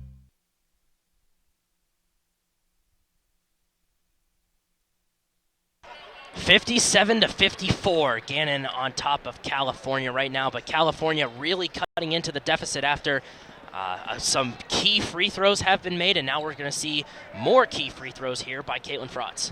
Yeah, Caitlin Frotz was able to bring home the rebound, was able to draw the foul on that last play, getting the opportunity to get a couple of points possibly. That one, though, does not fall. Well, since California's in the double bonus, she'll get 2 shots, so get a retry here. 3:23 left to go in the game. Frotz's shot is up, and that one falls through. 57-55. The lead is now 2. California going with a full court press. Brittany Batts will bring it up for the Golden Knights. Pushes Frotz out of the way. Batts with control, gives it to Teese. Teese gives it to Birchtold. Birchtold looking for an option, goes cross court now, and that pass got blocked, but recovered by what looked like Teese, and now Birchtold with it, takes an unfriendly bounce, the rebound got scrambled over, but there's going to be a foul on it. And that is a tough missed opportunity right there for Gannon. Birchtold wide open under the basket, trying to get that layup to fall. It doesn't, and the Vulcans getting the bounces to go their way right now, and they're only down by 2. If they hit these 2 free throws right here, this could be a tie game, just under 3 minutes left. The foul was called on Amanda Birchtold. That's her second personal. Gannon already has more than 10 team fouls in this half. California has 7. Mahadi's first free throw is up and good. Now we're seeing Candace Hendricks check into the game for Jenny Teese. Mahadi on the season, 77% from the charity stripe. These are a couple of big free throws for Emma Mahadi right here. Second shot up and good. We are tied at 57. California climbing the ladder, getting back into this game. Now a good move by Batts to get around Frotz. Batts thought about the layup but kicks back instead. Hands it off to Birchtold. Being pressured by Doran. Birchtold, near side. Looking for an option, goes underneath for Blake. Blake plows over, the shot is not going to count. She plows over Mickey Glenn and gets called for the travel. And the Vulcans now going to get possession right back. So just a little while ago, they were down by just about 9, I believe, and now have a chance to take the lead here as the clock ticks down, getting closer to 2 minutes left. 2.5 left to go in the game. Glenn has it near side. Looking for an option. Crosses, takes a jumper, in and out of the rim. The rebound goes out of bounds. It's going to remain California ball. And that ball looks like bounced off of Nettie Blake right there as it went out of bounds. So good roll right there for the Vulcans, keeping the momentum going. Try to get something out of this right here. Glenn will inbound it from underneath their own basket. Looking for an option, she gives it to Doran. Doran will hand it back off to Glenn. And now California calls the timeout. 2:17 left to go in regulation. It looks like Coach Strom wasn't happy with what she was seeing right there as the offense was trying to set something up. So they're going to call the timeout, kind of reset themselves, because right here, they made the climb to get back up into this game. Well, after this broadcast ends, that won't be the last one CUTV does. February 25th, we're going to be at Slippery Rock, and February 28th will be the PSAC first round, but California might be getting the first round bye there. And then March 3rd, the playoffs continue with the second round, and then the semifinal of the conference will be on March 7th. And you can see those games right here on California University Television. That's right, it's getting down to crunch time here at the end of the season. The playoffs are starting to kick up, so got a lot of good basketball action coming your way here on CUTV Sports, and definitely hope to see the Vulcans go far here this year in the playoffs. So Sierra Barrett will inbound it. She gives it to Mickey Glenn. 25 on the shot clock. Glenn takes it back in for Mahadi. Mahadi got a shot blocked and she falls backwards. Looked like she might have gotten fouled without a call there, but the ball goes out of bounds. It still remains California's possession. And it's just gritty out there on the court. We've seen a lot of players stumble and fall here in this game, and that's just the way it's been. It's getting down here to about 2 minutes left. Still anybody's ball game right now. 15 on the shot clock. Frotz with it now. Far side. Frotz gives it to Glenn. 10 on the shot clock. Mickey Glenn fakes, takes the jumper, and it falls through. California with the lead, 59-57. That was a clutch shot right there by Mickey Glenn. She was able to shake off her defender just enough, get enough space for the shot, and it gets the two to fall. California's crowd really coming alive now. Here's Sebald with it. Sebald gets it stolen away by Glenn. Glenn scrambles, finds Mahadi, gives it to Frotz. Frotz will retain control. 90 seconds left in the game. Here comes Frotz. Gives it back to Glenn. She'll reset. 20 on the shot clock. Glenn gives it to Frotz. Far side for Glenn. 10 on the shot clock now. Glenn has it, looking at the paint, goes down, goes out of bounds off of Gannon, though, so they'll get a retry here. There's only 5 on the shot clock, though, so they got to hurry. And Mickey Glenn that time trying to get around Nettie Blake with Sebald guarding her the whole way to the basket. That time it looks like she kind of tripped off of Blake's, possibly her foot right there, and took a tumble, but Vulcan's got to get a shot off. Barrett gets it to Frotz. Frotz got to hurry here. Takes the shot off the rim, but a rebound comes to Gannon. Now she loses it. There's a timeout called by Gannon with 1 minute left. And a good timeout call right there by Gannon as the Vulcans are trapping Gannon right there at the middle of the court. So they try to slow it down here a little bit. I'm pretty sure they're going to try to set something up just like the Vulcans did on that last attempt where they got 2 points. So it's going to become a strategy game now here as we go down to the last couple of minutes. Yeah, right now California is in the double bonus. Gannon's in the single bonus. California with 17 fouls in the half. Gannon with a lot more than 10. They probably have upwards of 13 or 14 this half. And California with the 2-point lead now, 59-57. If you're California's defense, watch the three-point shot. We've seen McKenna Shives in particular all over the place going for that shot along with Birchtold. Birchtold's out there on the court. So if you're California, that's what you got to watch for right now. That's right, and over the last several minutes, we've seen the Vulcans' defense be very effective. So if I was the Vulcans right now, got to keep doing what you're doing. Just play the way you've been playing that you use to climb back into this game and try to hold Gannon back this last minute here. So now here's Birchtold with it, being pressured by Doran, but Doran falls back.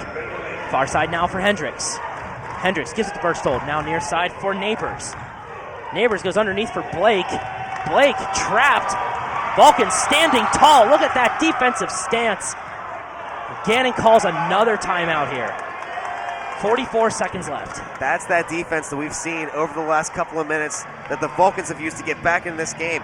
Blake has been a force down low, but right there had 2 defenders all over. She literally couldn't do anything under the basket right there, and that forced Gannon to use another timeout right here. So Vulcans are being very, very effective on defense right now. And how about Sierra Barrett standing her ground right on the baseline, standing strong, hands straight up in the air. Sierra Barrett is 6 foot. Nettie Blake is 6'1", so not much of a height difference. But whenever you get those arms up, that adds an extra 4 or 5 inches to your height. And that can really play an advantage for defense. That's right. It's a physical game down low. Sierra Barrett's playing it right now. She is just guarding with all of her will against Nettie Blake to avoid letting the Golden Knights tie this thing up. So it's going to be an interesting final 40 seconds, Cody. It's going to be a very exciting end to this game no matter what happens. So whenever Gannon comes out of the timeout, they'll have 9 seconds on the shot clock to work with. It didn't reset because there was no shot made. Nettie Blake was trapped underneath. Doesn't look like we see any substitutions coming in out of this timeout. Score still remains 59-57 in favor of California. Gannon will be inbounding from underneath their own basket. Birchtold will inbound, Birchtold will inbound it, and it goes out of bounds. It still remains Gannon's possession. That one went off Sierra Barrett. She was trying to guard against Sebald, who of late it seems might have a nagging injury right now. She's a little bit bothered by something on the court right now, but she's still out there right now for Gannon. Now the inbound comes to Hendricks. 5 on the shot clock. Hendricks has to hurry. Throws the shot up, and that one falls through. It's tied at 59. Here comes Mickey Glenn. 35 left to go in the game. There's about a 7-second difference between shot and game clock. Timeout, California. And again, the strategy coming into play, it seems every time one of these teams get on the offensive side of the ball, trying to call a timeout, try to set something up. We're down in the final 30 seconds right now, and it'll be interesting. Who's going to be the hero on either side? I just cannot wait to see what's going to happen in this last 30 seconds. There's a 7-second difference between shot clock and game clock right now, so California can't hold for the last shot because the shot clock will expire. But if they did have that advantage, you might be able to see them throw up that last shot and get the lead back within the final seconds of the game. But 33 on the game clock, 26 on the shot clock. California's going to have to work with. I think they're going to be inbounding it right around half court. That's where the timeout was called whenever they come out of this timeout. I'm sure that's the strategy right now that Coach Strum is telling her players right now. They're trying to figure out what they might want to do, because you're right, Gannon, in a sense, is going to get the last shot if we're basing it off the shot clock. But if you're California right now, you don't necessarily have to try to shoot a long 3-point shot. You just have to go in underneath the basket, get those 2 points, and put the pressure back on Gannon to try to get those points and match you. No matter what, the Vulcans do need to get points, though, on this possession and put the pressure back on Gannon. 33.6 seconds left on the game clock. California will be inbounding it from right in front of the scorer's table. Lana Doran will be inbounding it to, looks like Mickey Glenn. Here it comes. Glenn will take her time crossing half court. 20 on the shot clock, now 18, now 17. Glenn's holding it. Waiting for the offense to develop. Thought about throwing it up, but she finds Mahadi. 5 on the shot clock. Mahadi goes for the layup. That's no good. The rebound. Shot clock is off, and it goes out of bounds. And it's off of Gannon. California gets possession underneath their own basket here. And with 8.6 left on the clock, the shot clock is now off, so the Vulcans are going to have to get something set up here, because they are going to get possibly the last shot of the game as they call another timeout right here. So here it is, Cody. It's going to come down to a final shot. Somebody's going to have to try to put one home. It all comes down to this. Now, how about Emma Mahadi on that last sequence of events? Our player to watch. She's been relatively quiet all game long. Only has 4 points, 3 personal fouls, but really coming through when it matters. Going for that rebound. She's the team leader in rebounds, mind you. And just pushing off the Gannon defense and forcing the ball out of bounds off of the Gannon players. She used every ounce of energy and will she had on that play right there. She knew what was at stake, and she went after that ball, and just the hustle. She was able to at least try to corral that ball in. Thankfully went off of a Gannon player in the midst of all that scrambling, and now, hey, who knows? Maybe she'll be the one, the player to watch, to sink that last shot. So Mickey Glenn will be inbounding it for the Vulcans. California's crowd right behind us getting all excited. Glenn on the inbound. Gets stolen away, but here comes Frotz. Frotz with a jumper for 3. Oh, off the side of the rim, no good. The rebound comes to Gannon. Birchtold has it, 1 second left. The shot will not count. We are going to overtime, tied at 59 here at the Convocation Center between the Vulcans and the Golden Knights. And it has been an exciting basketball game to watch here. The Vulcans are able to climb back into this game and make it a tie ball game. We're going to get a chance to go to overtime. And actually, Cody, this is the first overtime game I'm getting to call right now, so this is exciting stuff. I can remember last year I got to call a double overtime game. I believe it was against either Slippery Rock or Gannon up there at their school. I believe it was Gannon, actually.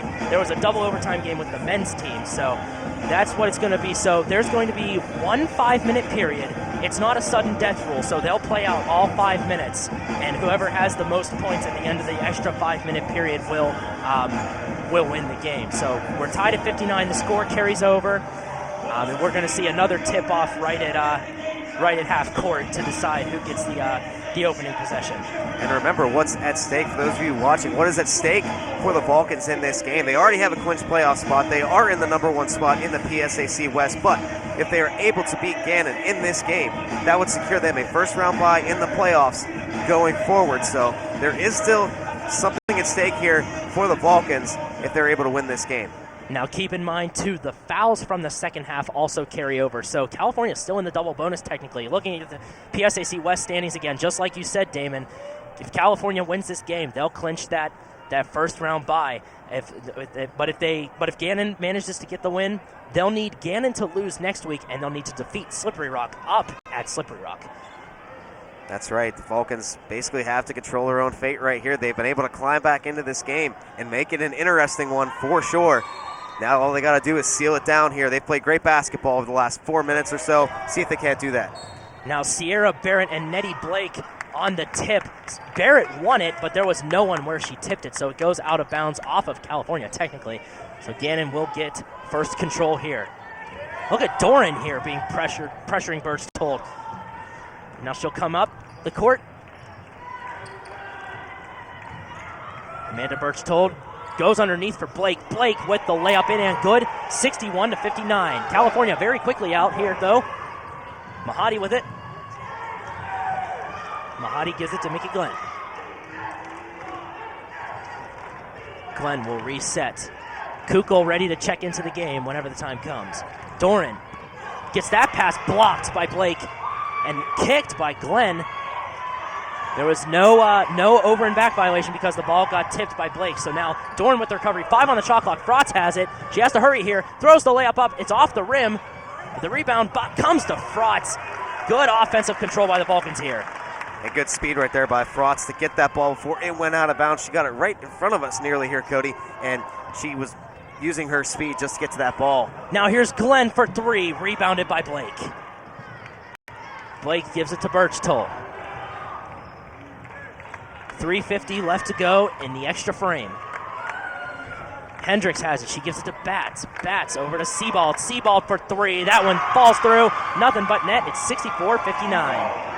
And the momentum has definitely shifted. We get to overtime, and the Golden Knights coming out with a lot of firepower. 5 points right off the bat. And the Vulcans are going to have to answer. They got to come back. Now Mahadi with it now. Takes a long 2. Air misses everything. An air ball rebounded by Gannon.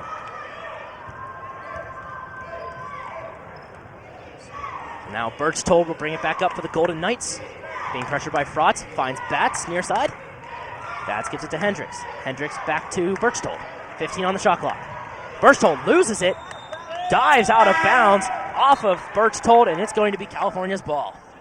And that might be the thing that the Vulcans are going to need to shift the momentum right there. A turnover by Gannon. See if they can't capitalize and go back to the way they were playing just before we started overtime. That aggressive defense, getting the ball on turnovers and sinking your shots. See if the Vulcans can't do that going forward. 3 minutes left in the extra frame. Glenn near side. Gives it to Mahadi. Mahadi goes underneath for Kukul. Kukul with the layup in and good. 64-61. There's the answer you're looking for, Damon. It's a good start, too. They just got to continue to do that and continue to work on that defense on this other side of the court and sink those shots. Good start right there, you're right, by Kukul. Now Kukul with the pressure. Mahadi tips this one away.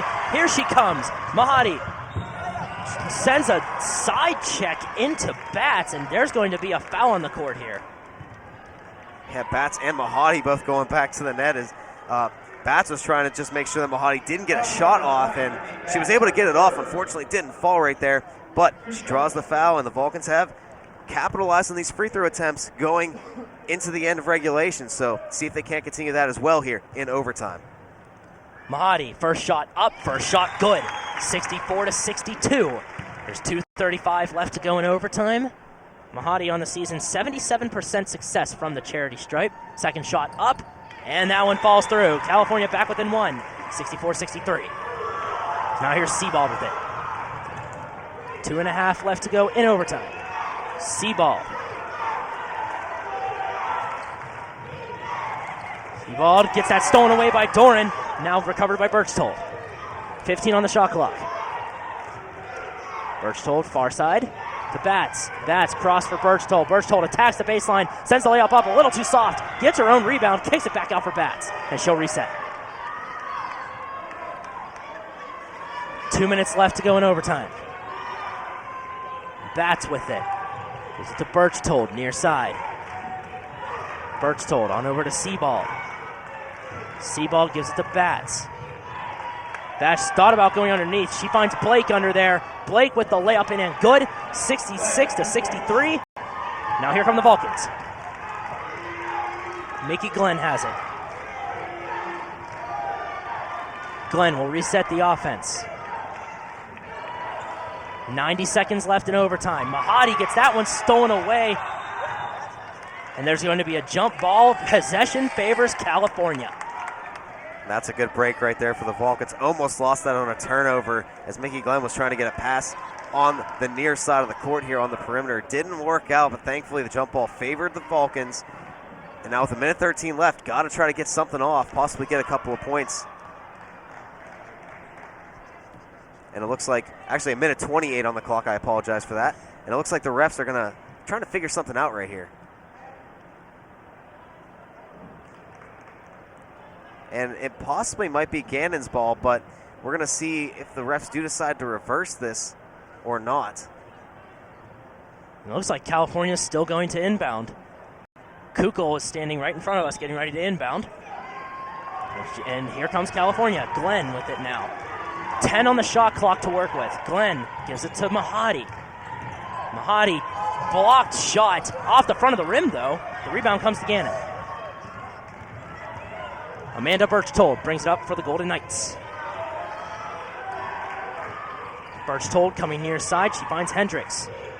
Hendricks gives it to Sebald. Sebald thought about attacking the post, but comes back out for Hendricks. Hendricks goes underneath for Blake. Blake with the layup in. Good. 68-63. The Vulcans need to hurry here. Here comes Glenn. 53 seconds left. Glenn with Mahadi for three. Off the side of the rim. Ball goes out of bounds. Possession favors Gannon.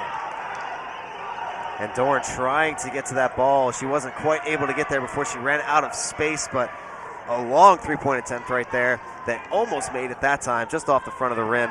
And the Vulcans at this point, they're going to have to start fouling, down by 5. So now here's Barrett.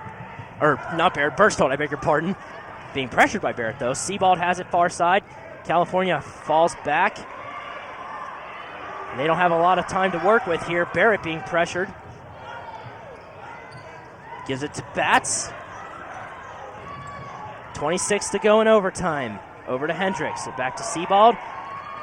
Kukul looked like she wanted the foul, but couldn't quite get the foul off. 1 on the shot clock, now 0. It doesn't hit the rim. It's a shot clock violation.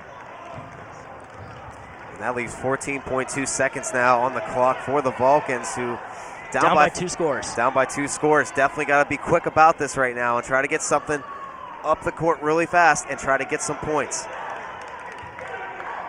The inbound comes to Glenn. Glenn hurries down the court.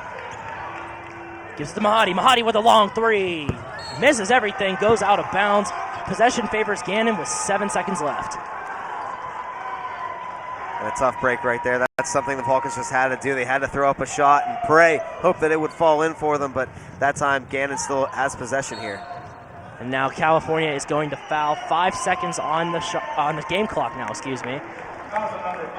Sierra Barrett guilty of that one. That's her 4th personal of the game.